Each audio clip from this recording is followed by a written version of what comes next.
Hello friends, welcome to innovation classes. तो चलिए start करते हैं बिहार दरोगा का स्पेशल टेस्ट सीरीज। और आज हम लोग इसमें टेस्ट नंबर 3 का डिस्कशन करने वाले हैं। तो आप लोग वीडियो को पूरा देखिएगा और पसंद आने पर वीडियो को लाइक और चैनल को सब्सक्राइब करना न भूलें। और यह जो सेट है यह रहमान सर के द्वारा तैयार किया जाता है, गुरु रहमान सर के द्वारा तैयार किया जाता है। और इस सेट में आपको 100 प्रश्न देखने को मिलेगा और हर क्वेश्चन बहुत ही महत्वपूर्ण है। तो चलिए हम लोग वीडियो को स्टार्ट करते हैं। अगर आपको इसका पीडीएफ चाहिए तो पीडीएफ आपको हमारे टेलीग्राम चैनल पर मिल जाएगा, जिसका लिंक डिस्क्रिप्शन बॉक्स में दिया गया है। तो चलिए हम लोग स्टार्ट करते हैं और देखते हैं पहला क्वेश्चन। और स्टार्ट करने से पहले दोस्तों आप लोग इस वीडियो को अपने दोस्तों ग्रुप में शेयर जरूर करें। सेट 3 का पहला क्वेश्चन है। इसमें कहा गया कि इनमें से कौन सा शब्द कनक शब्द का अर्थ नहीं है, यानी कनक का अर्थ कौन नहीं है। तो इसमें कनक का केस अर्थ नहीं होगा, 4 नंबर सही हो जाएगा केस। कनक का अर्थ होता है धतूरा, खजूर और सोना, ये तीनों होगा, केस नहीं होगा। अगला प्रश्न है 2 नंबर, अपनी करनी पार उतरनी, लोक्ति का अर्थ क्या होगा, यानी इसका अर्थ क्या होगा कि अपनी करनी पार उतरने। तो इसका अर्थ होता है कर्म का फल अवश्य मिलता है, कर्म का फल अवश्य मिलता है, इसका अर्थ हो जाएगा। अगला देखिए 3 नंबर, इसमें फिलिंग द ब्लैंक्स है। अब बिहार दरोगा में हिंदी और इंग्लिश भी रहेगा, तो इसलिए 1-2 प्रश्न इंग्लिश का भी डालना रहता है। He dashed 2 wickets before play was interrupted by the rain। तो इसमें आपका हैड टेकन भराएगा, हैड टेकन हो जाएगा। आगे देखिए 4 नंबर में filling the blanks, we are so late, यहाँ पे आपका भरा जाएगा। वी आर सो लेट के बाद हो जाएगा that we can not catch the train. चलिए आगे देखते हैं 5 नंबर, पन्नालाल घोष किस वाद्य यंत्र से संबंधित है। पन्नालाल घोष का संबंध बांसुरी वादक से है। पन्नालाल घोष एक बांसुरी वादक है और इनका जो जन्म था वह बांग्लादेश में हुआ था। अभी वर्तमान में जो बांग्लादेश है वहीं इनका जन्म हुआ था। आगे देखते हैं 6 नंबर, राष्ट्रीय विज्ञान दिवस कब मनाया जाता है। राष्ट्रीय विज्ञान दिवस प्रतिवर्ष 28 फरवरी को मनाया जाता है।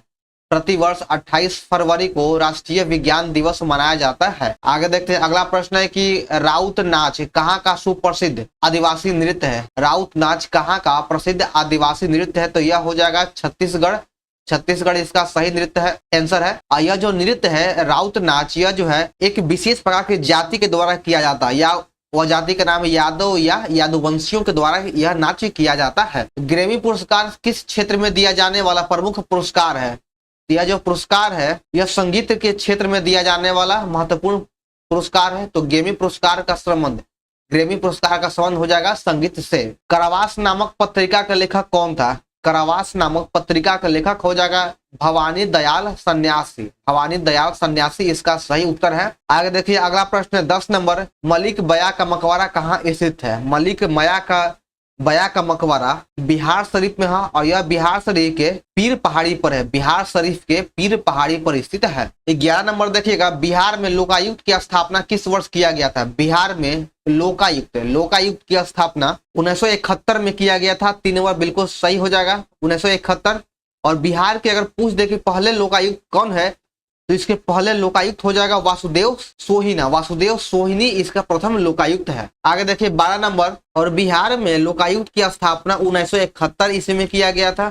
1971 ईस्वी में बिहार में लोकायुक्त की स्थापना किया गया था और इसकी जो स्थापना है यह 1970 के अधिनियम के तहत किया गया था। अगला प्रश्न देखिएगा 12 नंबर, भारत की केंद्रीय सरकार में सार्वजनिक वित्तीय प्रबंधन प्रणाली की देखरेख के लिए कौन सा विभाग एक नोडल विभाग है। तो 12 का सही आंसर हो जाएगा ऑप्शन ए, व्यय विभाग एक नोडल विभाग है। तो 1 नंबर सही हो जाएगा। आगे देखिए 13 नंबर, निम्नलिखित में कौन सी एजेंसी भारत में राजकोषीय नीति तैयार करने के लिए जिम्मेदार है। तो भारत में राजकोषीय नीति को तैयार किया जाता है वित्त मंत्रालय के द्वारा। वित्त मंत्रालय के द्वारा भारत में राजकोषीय नीति को तैयार किया जाता है। औद्योगिक उत्पादन सूचकांक की गणना में सबसे अधिक भरांश किसको दिया जाता है। तो सबसे अधिक भरांश बिजली को दिया जाता है। तो 1 नंबर सही हो जाएगा बिजली। अगला प्रश्न है 15 नंबर, इसमें दिया गया कि किसे वस्तु एवं सेवा कर जीएसटी के दायरे में रखा गया है। तो वस्तु एवं सेवा कर यानी जीएसटी के दायरे में घी को रखा गया है। घी को जीएसटी के दायरे में रखा गया है। और शराब, विद्युत और पेट्रोलियम उत्पाद, ये तीनों को जीएसटी के श्रेणी से या जीएसटी के दायरे से बाहर रखा गया है।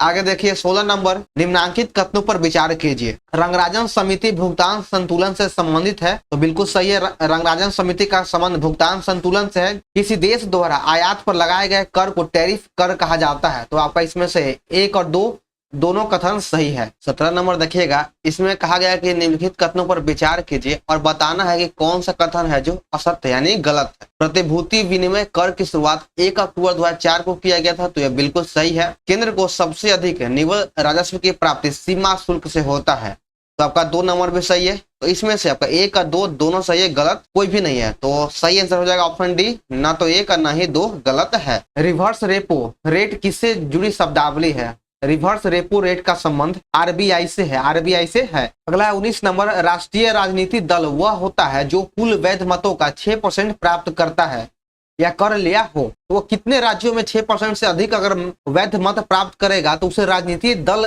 का राष्ट्रीय राजनीति दल घोषित किया जाएगा। तो 19 का सही आंसर हो जाएगा ऑप्शन सी, 4 या उससे अधिक राज्यों में अगर वह कोई पार्टी 6% से अधिक अगर वोट प्राप्त करता है वैध मतों का, तो उसे राष्ट्रीय राजनीतिक दल घोषित कर दिया जाता है। निम्नलिखित में कौन प्रतिनिधि सरकार को अभिव्यक्त करता है? तो प्रतिनिधि सरकार को अभिव्यक्त करने का काम प्रत्यक्ष लोकतंत्र हो जाएगा। 3 नंबर सही हो जाएगा, प्रत्यक्ष लोकतंत्र। आगे देखिए 21 नंबर, चुनाव आयोग किस अनुच्छेद के अंतर्गत स्थापित किया गया है?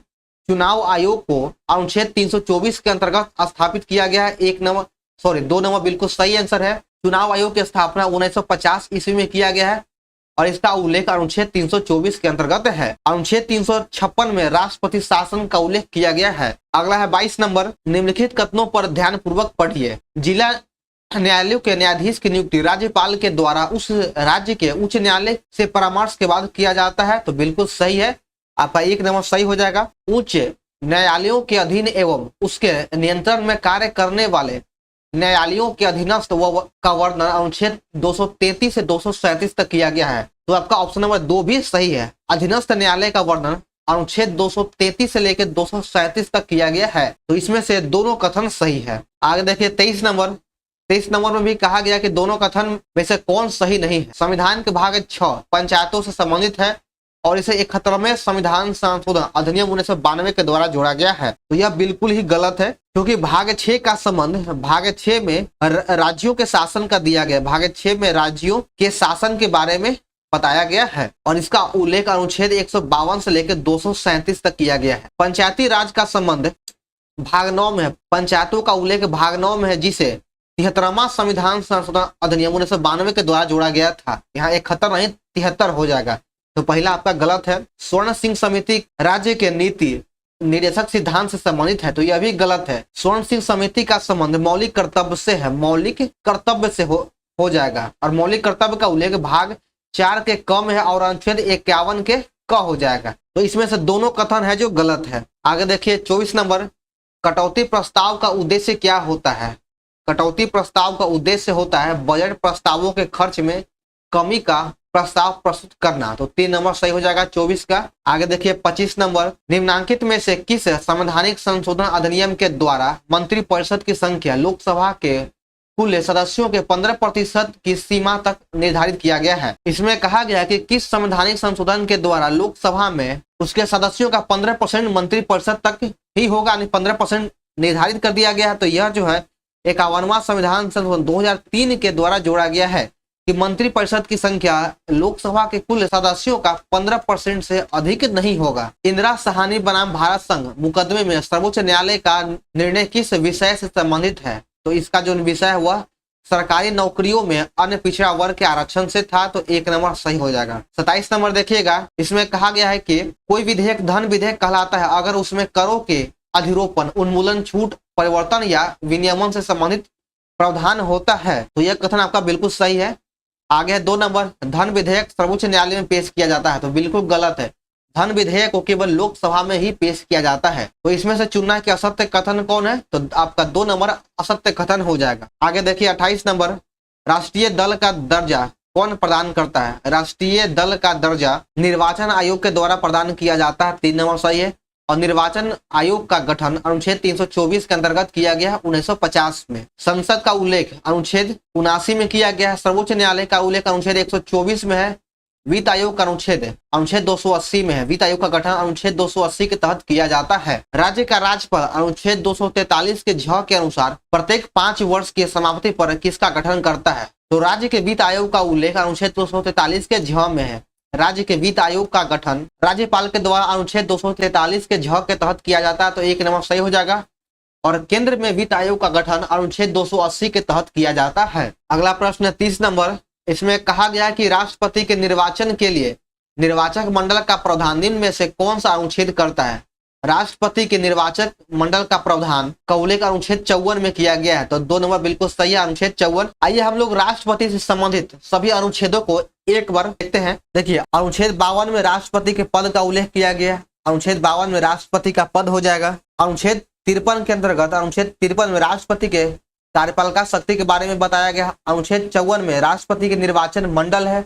अनुच्छेद 55 में राष्ट्रपति के निर्वाचन की रीति या तरीकों के बारे में कहा गया। अनुच्छेद 56 के अंतर्गत राष्ट्रपति के पदावधि या फिर कार्यकाल को बताया गया कि शपथ ग्रहण करने से 5 वर्ष तक रहेगा, यह अनुच्छेद 56 के अंतर्गत है। अनुच्छेद 57 के अंतर्गत पुनर्निर्वाचन के बाद कहा गया है, पुनर्निर्वाचन के बारे में कहा गया। अनुच्छेद 58 में राष्ट्रपति की योग्यता है, अनुच्छेद 58 में राष्ट्रपति का योग्यता हो जाएगा। अनुच्छेद 59 में राष्ट्रपति के कुछ शर्तों के बारे में कहा गया है।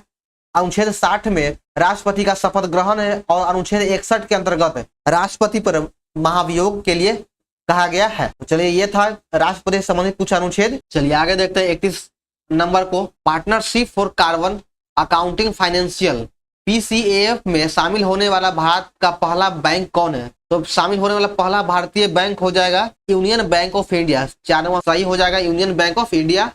आगे देखिए 32 number. BRICS New Development Bank के सबसे नए सदस्य कौन देश है। ब्रिक्स न्यू डेवलपमेंट बैंक का सबसे नया देश या सबसे नया मेंबर हो जाएगा अल्जीरिया। अल्जीरिया इसका सही उत्तर हो जाएगा। 33 नंबर देखिएगा कि सीताराम येचुरी का निधन हो गया, वे किस पार्टी के महासचिव थे।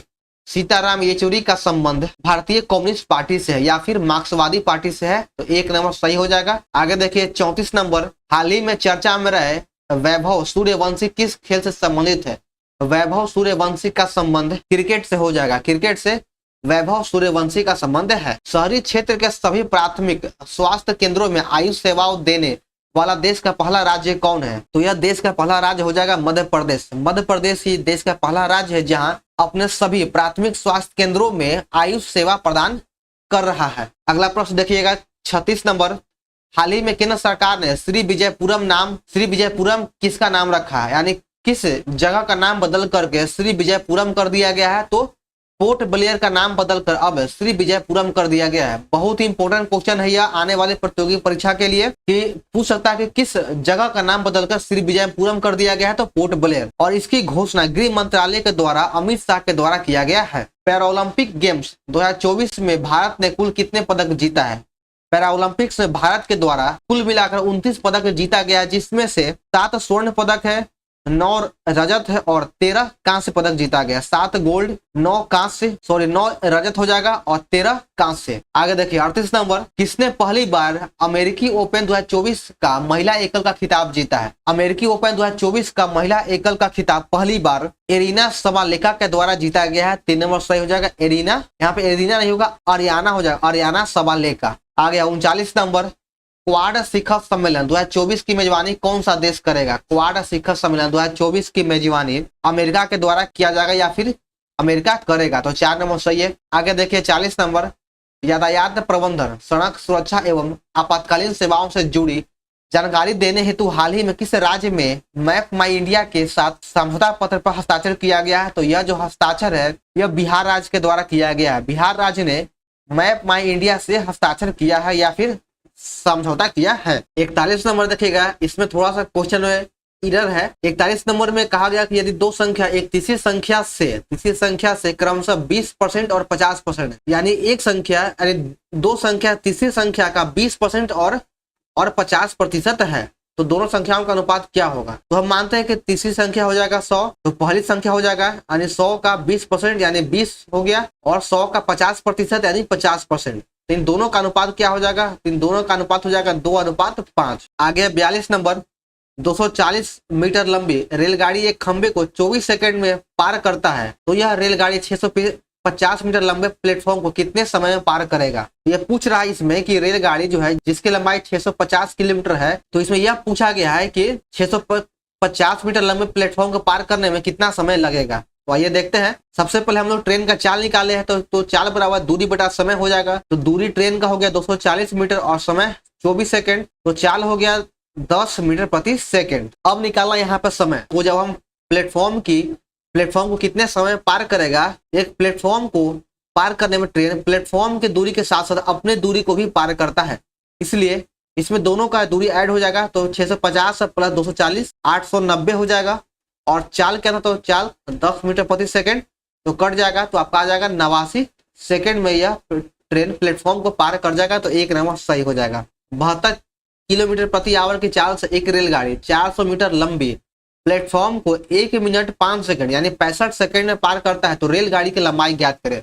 यहाँ पर रेलगाड़ी का चाल ज्ञात करना है, सॉरी यहाँ पर रेलगाड़ी का लंबाई ज्ञात करना है। तो रेलगाड़ी की लंबाई हो जाएगा, तो हम यहाँ पर रेलगाड़ी की लंबाई को x मान लेते हैं। तो x प्लस 400 टोटल दूरी हो गया। यहाँ पे ट्रेन की लंबाई और प्लेटफॉर्म की लंबाई, और ट्रेन का चाल हो जाएगा 72 किलोमीटर प्रति आवर। तो यहाँ पर इससे किलोमीटर को मीटर में चेंज कर लीजिए। तो 18 चौके हो गया, यानी 72 में अगर मीटर प्रति सेकंड में चेंज करना है तो 5/18 से गुना कर दिया जाता है। तो 18 चौके 5 का 20, तो 20 मीटर प्रति सेकंड हो गया।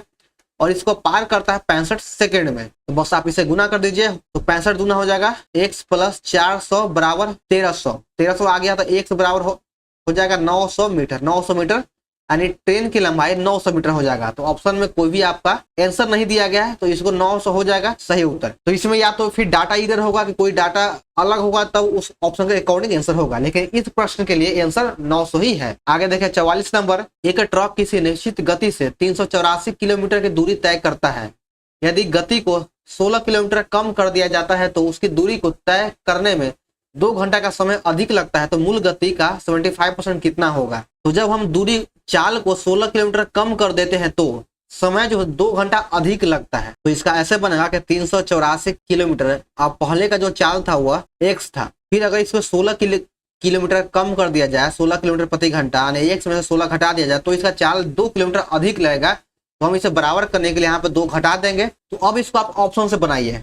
ऑप्शन से इसलिए कि इसमें थोड़ा, अगर आप फॉर्मूला से अगर इस तरह से बनाएंगे तो यह द्विघात समीकरण का रूप ले लेगा और बहुत ही लंबा बन जाएगा। तो यहाँ पर हम x बराबर 64 मान रखते हैं। तो अगर x के मान 64 रखेंगे तो देखिए यहाँ पे आ जाएगा, जब यहाँ पे 384 बटा 64 हो जाएगा तो इसका मान 6 आ गया। लेकिन जब चाल को 16 किलोमीटर प्रति घंटा कम कर दिए हैं तब क्या आ जाएगा, 48 से भाग देने पर आ जाएगा 8 घंटा। पहले 6 घंटा लग रहा था और अब लग रहा है 8 घंटा, तो 2 घंटा अधिक समय लगा। तो पूछ रहा है कि इसके मूल चाल का, मूल गति का 75% क्या होगा। तो 64 का 75% निकालना था। 25 25 चौके 16 चौके 64, तो 16 48, तो इसका 48 आंसर हो जाएगा। तो थोड़ा आप ऑप्शन के भी सोच सकते हैं, ऑप्शन के अकॉर्डिंग हम बनाए तो ज्यादा बेहतर रहेगा। द्विघात समीकरण से यह लेंदी हो जाएगा। चलिए देखते हैं 45 नंबर। इसमें कहा गया कि किसी वस्तु को बेचने पर उसके विक्रय मूल्य के 3/7 के बराबर हानि होता है, तो हानि प्रतिशत की गणना कीजिए। तो मानते हैं कि हम कोई एक वस्तु बेच रहे हैं, और इसमें जो हानि होगा वह 3/7 के बराबर हानि हो रहा है, लॉस हो रहा है। तो इसका सीपी क्या हो जाएगा, तो इसका सीपी हो जाएगा 10/7। 10/7 इसका सीपी हो जाएगा, यहाँ पर ऐड हो जाता है। अगर इसमें अगर लाभ होता तो ये घट के लिखा था, अगर ये हानि हुआ है तो यहाँ पे जुड़ के लिखा जाएगा। तो हानि प्रतिशत इक्वल टू हो जाएगा, हानि प्रतिशत बराबर हो जाएगा, हानि हुआ 3/7 और सीपी हो गया, क्रयमूल्य हो गया 10 और नीचे 7 आएगा तो ये ऊपर चल जाएगा 7 हो जाएगा और गुना 100। हानि बटा क्रयमूल्य हो गया यहाँ पे, तो 7 से 7 कट गया, 10 1 से 1 0 से 1 0 खत्म हो गया, यानी 30% का इसको लॉस हुआ। आगे देखिए 46 नंबर में, भरमौर जनजातीय क्षेत्र किस प्रांत में स्थित है। भरमौर जनजातीय क्षेत्र हिमाचल प्रदेश में स्थित है। 2 नंबर सही हो जाएगा, हिमाचल प्रदेश के चंबा जिले में स्थित है। 47 नंबर में कहा गया कि निम्नलिखित कथनों पर विचार कीजिए और बताना है कि कौन सा कथन है जो सत्य है। उत्तराखंड राज्य का गठन 1 नवंबर 2000 ईस्वी को किया गया था, बिल्कुल गलत है। उत्तराखंड का गठन 9 नवंबर को किया गया था, इसका गठन 9 नवंबर को किया गया था, तो पहला गलत हो जाएगा। छत्तीसगढ़ का गठन 9 नवंबर को नहीं, छत्तीसगढ़ का गठन 1 नवंबर को किया गया था, तो यह भी गलत है। झारखंड राज्य का गठन 15 नवंबर 2000 को किया गया है, तो बिल्कुल सही है। तो इसमें से केवल 3 नंबर सही हो जाएगा। एक बार फिर से देख लेते हैं। उत्तराखंड राज्य का गठन 9 नवंबर 2000 को किया गया है। छत्तीसगढ़ का गठन 1 नवंबर 2000 को किया गया है। झारखंड राज्य का गठन 15 नवंबर 2000 ईस्वी को किया गया है। इसमें से 3 नंबर ही केवल सत्य था। 48 देखिएगा, निम्नलिखित कथनों पर विचार कीजिए। नरौरा परमाणु ऊर्जा केंद्र गंगा नदी के तट पर स्थित है और कल्पक्कम परमाणु ऊर्जा केंद्र रूस के मदद से बनाया गया है। तो इन दोनों में से कौन सा कथन है जो सही है? तो इसमें से आपका केवल 1 नंबर सत्य है, केवल एक सही है और बाकी दूसरा गलत है। जो नरौरा जो है यह यूपी में है, यह यूपी में गंगा नदी के किनारे स्थित है। कल्पक्कम परमाणु ऊर्जा केंद्र यह रूस की मदद से नहीं बल्कि यह कनाडा की मदद से बनाया गया है। तो इसमें से केवल 1 नंबर सही हो जाएगा। आगे देखिए 49 नंबर, बारालाचला दर्रा निम्न में से किसे जोड़ता है? बारालाचला दर्रा यह जो है यह हिमाचल प्रदेश लाहौल स्पीति को लेह से जोड़ता है। तो 1 नंबर बिल्कुल सही है, लाहौल स्पीति और लेह को जोड़ता है। आगे 50 नंबर, लोसर उत्सव का संबंध किससे है? तो लोसर उत्सव का संबंध हो जाएगा लद्दाख से। यह एक प्रकार का लद्दाख का 9 वर्ष पर्व है जो मनाया जाता है। तो यह लद्दाख में मनाया जाता है। तो 3 नंबर सही आंसर हो जाएगा। अगला है 51 नंबर, कृष्ण राजा सागर बांध किस नदी पर है? तो कृष्ण राजा सागर बांध कावेरी नदी पर स्थित है और यह कावेरी नदी पर है और यह कर्नाटक राज्य में है। कर्नाटक राज्य में स्थित है। तो कालिकाई जलप्रपात किस राज्य में है? तो कालिकाई जलप्रपात भारत के मेघालय राज्य में है। तो 1 नंबर 52 का सही हो जाएगा। 53 नंबर में देखिएगा, इसमें कहा गया कि सही कथन का पहचान कीजिए। अराकानियोमा पर्वत श्रेणी हिमाचल पर्वत श्रेणी का यानी हिमालय पर्वत श्रेणी का ही पूर्वी विस्तार है जो पश्चिमी म्यांमार के रखाइन तटवर्तीय राज्य और इरावती नदी बेसिन के मध्य स्थित है। तो यह बिल्कुल सही है। यह पर्वत श्रेणी भारत और म्यांमार के बीच प्राकृतिक सीमा का निर्धारण करता है। तो यह भी कथन सही है। तो इसमें से 1 और 2 दोनों सही हो जाएगा। 54 नंबर देखिएगा, जिब्राल्टर जल संधि निम्न में से किसको जोड़ता है? जिब्राल्टर जल संधि भूमध्य सागर को अटलांटिक महासागर से जोड़ता है। तो 2 नंबर बिल्कुल सही है। और यह जो है यूरोप और अफ्रीका के बीच सीमा का काम करता है। यूरोप और अफ्रीका के बीच सीमा का काम भी करता है। या यूं कहें कि यूरोप और अफ्रीका को बांटने वाला संधि हो जाएगा जिब्राल्टर जल संधि। निम्नलिखित कथनों पर विचार कीजिए। 55 में कहा गया है कि किनारी जलधारा उत्तरी अमेरिका के पूर्वी तट पे बहता है। तो नहीं, यह जो जलधारा यह उत्तरी अमेरिका के पूर्वी तट पे नहीं बहता, बिल्कुल गलत है, पहला हो जाएगा। यह अटलांटिक महासागर में बहने वाली जलधारा है। लेब्राडोर जलधारा उत्तरी अमेरिका के पूर्वी तट पे बहता है। तो बिल्कुल सही है। इसमें से केवल 2 नंबर सही है, पहला गलत है। आगे देखिए 56 नंबर, जूरा की पहाड़ी किन 2 देशों को जोड़ता है? जूरा की पहाड़ी स्विट्जरलैंड और फ्रांस को जोड़ता है। स्विट्जरलैंड और फ्रांस को जोड़ता है। 57 नंबर देखिएगा, तमिलनाडु के रानीपेट किस लिए प्रसिद्ध है? तमिलनाडु शहर का रानीपेट रासायनिक उर्वरक उद्योग के लिए ही बहुत ही फेमस है। तो 57 का 1 नंबर सही हो जाएगा। अगला प्रश्न देखिएगा 58 नंबर, भारत के जनांकीय इतिहास में किस वर्ष को महाविभाजन कहा जाता है? तो जनसंख्या के दृष्टिकोण से महाविभाजक वर्ष 1921 ईस्वी को कहा जाता है। 2 नंबर सही हो जाएगा। इंदिरा सागर बांध किस राज्य में है? इंदिरा सागर बांध नर्मदा नदी पर यह जो है मध्य प्रदेश में है, मध्य प्रदेश राज्य में है। निम्नलिखित कथनों पर विचार कीजिए और बताइए कि कौन सा कथन गलत है। तिलहन प्रौद्योगिकी मिशन की स्थापना 1986 में किया गया था। बिल्कुल सही है, 1 नंबर सही है। काली क्रांति कोयला उत्पादन से संबंधित है। तो बिल्कुल गलत है। काली क्रांति का संबंध पेट्रोलियम से है। तो 2 नंबर गलत हो जाएगा। अगला प्रश्न देखिएगा 61 नंबर, किस स्थान में मानव कंकाल के साथ कुत्ते का भी कंकाल प्राप्त हुआ है?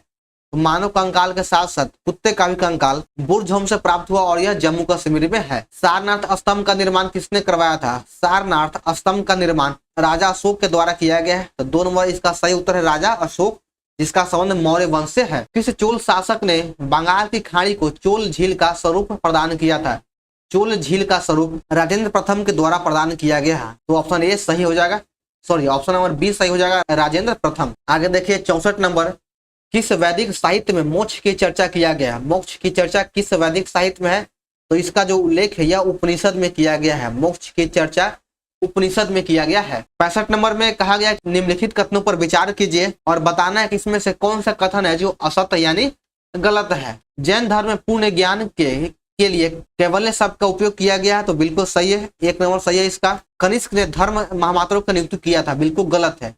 धर्म महामात्रों की नियुक्ति अशोक के द्वारा किया गया था, न कि कनिष्क के द्वारा। तो 2 नंबर गलत हो जाएगा। शिवाजी के प्रशासन में किसे पेशवा कहा जाता था? शिवाजी के प्रशासन में पेशवा प्रधानमंत्री को कहा जाता था। पेशवा जो था वह प्रधानमंत्री को कहा जाता था। कामरूप में वैष्णव धर्म को लोकप्रिय किसने बनाया था? तो कामरूप में वैष्णव धर्म को लोकप्रिय शंकर देव के द्वारा बनाया गया है। तो 4 नंबर सही है। और कामरूप को वर्तमान में असम कहा जाता है। असम को ही पहले कामरूप कहा जाता था। 68 नंबर देखिएगा कि प्रसिद्ध भक्ति संत जो मेवाड़ के शाही परिवार से संबंधित है, तो उस भक्ति संत का नाम हो जाएगा मीराबाई। मीराबाई का संबंध मेवाड़ के शाही परिवार से था। 69 नंबर में कहा गया कि निम्नलिखित कथनों पर विचार कीजिए और बताइए कि कौन सा कथन है जो असत्य है यानी गलत है।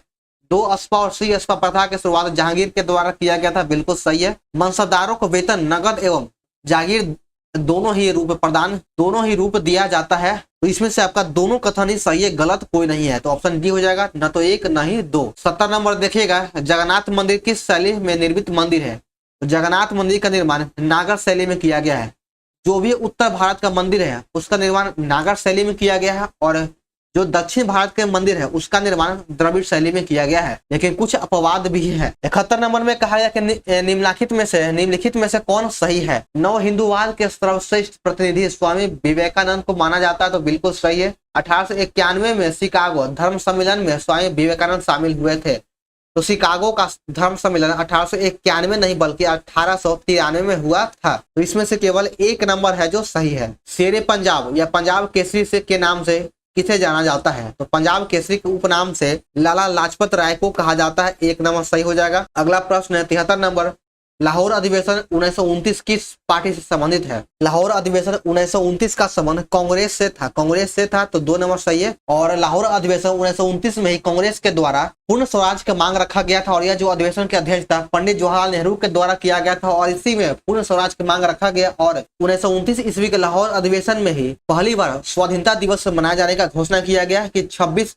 जनवरी को प्रतिवर्ष स्वाधीनता दिवस मनाया जाएगा, और प्रथम स्वाधीनता दिवस 26 जनवरी 1930 ईस्वी को मनाया गया था। चलिए आगे देखते हैं 74 नंबर, इसमें कहा गया कि दोनों में से कौन सा कथन है जो गलत है? 1833 ईस्वी के चार्टर एक्ट के द्वारा बंगाल के गवर्नर जनरल को भारत का गवर्नर जनरल बना दिया गया था, तो बिल्कुल ही सही है, 1 नंबर ऑप्शन सही है। भारत का पहला governor general Lord William Bentinck था, तो इसमें से दोनों कथन है जो सही है, तो ऑप्शन में से तो इसका सही आंसर हो जाएगा ऑप्शन डी, न तो 1 न ही 2 गलत है। उलगुलान आंदोलन किसने चलाया था? उलगुलान आंदोलन बिरसा मुंडा के द्वारा चलाया गया था 1889 से लेकर के 1900 ईस्वी के बीच में या इसके मध्य। अगला प्रश्न है कि डॉक्टर भीमराव अम्बेडकर ने अखिल भारतीय दलित वर्ग की स्थापना कब किया था?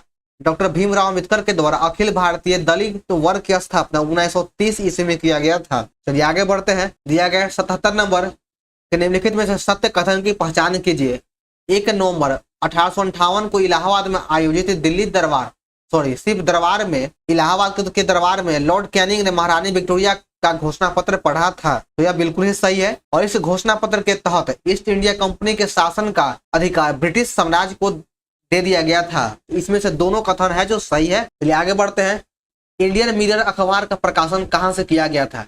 इंडियन मिरर अखबार का प्रकाशन कलकत्ता से किया गया है, तो आपका 4 नंबर बिल्कुल सही है। इंडियन मिरर का प्रकाशन कलकत्ता से किया गया है, और इसका जो संपादक या प्रकाशन देवेंद्र नाथ टैगोर के द्वारा 1862 ईस्वी में किया गया था। अनुशीलन समिति एक क्या है? तो अनुशीलन समिति एक प्रकार का क्रांतिकारी संगठन था, और इसकी स्थापना सतीश चंद्र बोस और पी मित्रा के द्वारा किया गया था। अनुशीलन समिति का स्थापना सतीश चंद्र बोस और पी मित्रा के द्वारा 1902 ईस्वी में किया गया है। आगे देखिए 80 नंबर, हरिपुरा अधिवेशन किस वर्ष हुआ था? तो हरिपुरा अधिवेशन 1938 ईस्वी में हुआ था, और इसकी अध्यक्षता सुभाष चंद्र बोस के द्वारा किया गया था।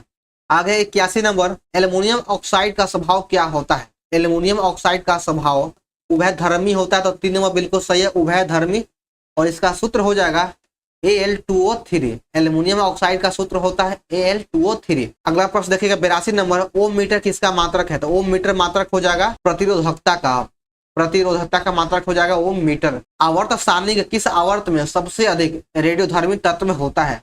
तो रेडियोधर्मी तत्व सबसे अधिक 7वां आवर्त में होगा, तो 2 नंबर सही है। आगे देखिए 84 नंबर, 84 में कहा गया कि मैग्नीशियम क्लोराइड में कौन ऑक्सीकरण कर रहा है? तो मैग्नीशियम क्लोराइड में ऑक्सीकरण मैग्नीशियम के द्वारा किया जा रहा है, तो 1 नंबर सही हो जाएगा। किस रंग का अपवर्तनांक सबसे कम होता है? तो किस रंग का अपवर्तनांक सबसे कम होता है? तो लाल रंग का अपवर्तनांक सबसे कम होता है, और जिस रंग का अपवर्तनांक सबसे कम होगा उस रंग का तरंगदैर्घ्य सबसे अधिक होगा, तो यानी लाल रंग का तरंगदैर्घ्य सबसे अधिक होता है, और बैंगनी रंग का अपवर्तनांक सबसे अधिक होगा और तरंगदैर्घ्य सबसे कम होता है। चलिए आगे देखिए 86 नंबर, निम्नलिखित में कौन सा धातु तत्व सबसे ज्यादा क्रियाशील है? तो ऑप्शन के अकॉर्डिंग सही आंसर हो जाएगा option number A magnesium. Magnesium सबसे अधिक धातु क्रियाशील है। लेकिन अगर बात करें कि सबसे ज्यादा क्रियाशील धातु कौन है तो हो जाएगा पोटेशियम। पोटेशियम सबसे अधिक क्रियाशील धातु है। तड़ित चालक का आविष्कार किसने किया था? तड़ित चालक का आविष्कार बेंजामिन फ्रैंकलिन के द्वारा किया गया है। 3 नंबर सही हो जाएगा बेंजामिन फ्रैंकलिन। अगला 88 नंबर, पानी की टंकी में फंगी को नष्ट करने वाला रसायन का नाम क्या है?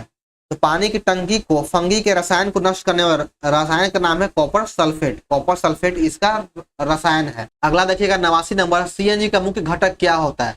तो सीएनजी का मुख्य घटक हो जाएगा CH4। 4 नंबर बिल्कुल सही है CH4। आगे 90 नंबर, इसमें कहा गया है कि 20 केजी द्रव्यमान के एक पदार्थ को 20 मीटर ऊपर उठाने में कितना ऊर्जा लगेगा? अगर जी का मान 10 मीटर प्रति सेकंड स्क्वायर दिया गया है तो कार्य बराबर हो जाएगा mgh हो जाएगा। तो m का मान दिया गया है 20 केजी और यहाँ पे दिया गया हाइट हो गया यहाँ पे 20 और g का मान दिया गया है 10। तो यहाँ पे हो जाएगा 2 दूना 4, 4000 आ जाएगा। लेकिन इस ऑप्शन के अकॉर्डिंग ऑप्शन नंबर डी हो जाएगा, इनमें से कोई नहीं। चलिए आगे 91 नंबर, निम्न में से कौन एक सदिश राशि है? तो सदिश राशि कौन है? तो ऑप्शन के अकॉर्डिंग हो जाएगा ऑप्शन नंबर डी, विद्युत क्षेत्र एक सदिश राशि है। बाकी आपका विद्युत धारा, विद्युत ऊर्जा और विभवान दर, ये तीनों जो हो जाएगा यह अदिश राशि हो जाएगा। सिलिकॉन को गर्म करने पर क्या होगा? तो सिलिकॉन को गर्म करने पर प्रतिरोध घटने लगता है, प्रतिरोध घटता और चालकता बढ़ जाता है। तो 3 नंबर सही है। आगे देखिए 93 नंबर में कहा गया कि कांसा निम्न में से किस मिश्र धातु का बना होता है? तो कांसा का मिश्र धातु तांबा और टीन हो जाएगा। तांबा टीन हो जाएगा। 94 नंबर देखिएगा, एंटीबायोटिक्स अधिकांशतः प्राप्त किया जाता है किससे? तो एंटीबायोटिक्स सबसे अधिक कवक से प्राप्त किया जाता है। जीवों के वर्गीकरण की आधुनिक प्रणाली की सबसे छोटी इकाई क्या है? तो इसका सबसे छोटा इकाई होता है जाति या स्पीसीज। 3 नंबर सही हो जाएगा। आगे 96 नंबर, इसमें कहा गया कि दोनों कथन में से कौन सा कथन है जो असत्य है? लिम्फोसाइट एक प्रकार का श्वेत रक्त कोशिका है, बिल्कुल सही हो जाएगा। 1 नंबर सही है। इसमें उपस्थित 30 सेल जीवाणु तथा विषाणु के आक्रमण से सुरक्षा प्रदान करता है। तो यह भी कथन सही है। तो इसमें से जो है 1 और 2 दोनों सही है, गलत कोई नहीं है। तो ऑप्शन डी हो जाएगा, न तो 1 और न ही 2 गलत है। 97 नंबर देखिएगा कि अग्नाशय अंतःस्रावी एवं बाह्यस्रावी दोनों प्रकार के ग्रंथि है। अग्नाशय में ट्रिप्सिन, इमाइलेज और लाइपेज नामक एंजाइम निकलता है। तो इसमें से कौन सा कथन है जो सही है? तो इसमें से दोनों कथन है जो सही है। 98 नंबर देखिएगा, टीका का विकास किया गया किसके द्वारा? तो टीका का विकास एडवर्ड जेनर के द्वारा किया गया है। 1 नंबर सही हो जाएगा एडवर्ड जेनर। इसमें कहा गया कि मास्टर ग्रंथि क्या है? तो मास्टर ग्रंथि कहा जाता है किसे? तो मास्टर ग्रंथि पीयूष ग्रंथि को कहा जाता है। मास्टर ग्रंथि पीयूष ग्रंथि को कहा जाता है। 1 नंबर सही हो जाएगा। अगला प्रश्न है और इस सेट का अंतिम क्वेश्चन, अरक्तता रोग क्या होता है? अरक्तता रोग लोहे की कमी से होता है। लोहे की कमी से होता है। 2 नंबर सही उत्तर हो जाएगा। 100 का 2 आंसर हो जाएगा। तो चलिए दोस्तों, हमारे यहाँ पर सेट नंबर 3 समाप्त होता है। तो आप लोग का वीडियो कैसा लगा कमेंट जरूर करें। पसंद आने पर वीडियो को लाइक और चैनल को सब्सक्राइब करना न भूलें और इस वीडियो को अपने दोस्तों ग्रुप में शेयर जरूर करें।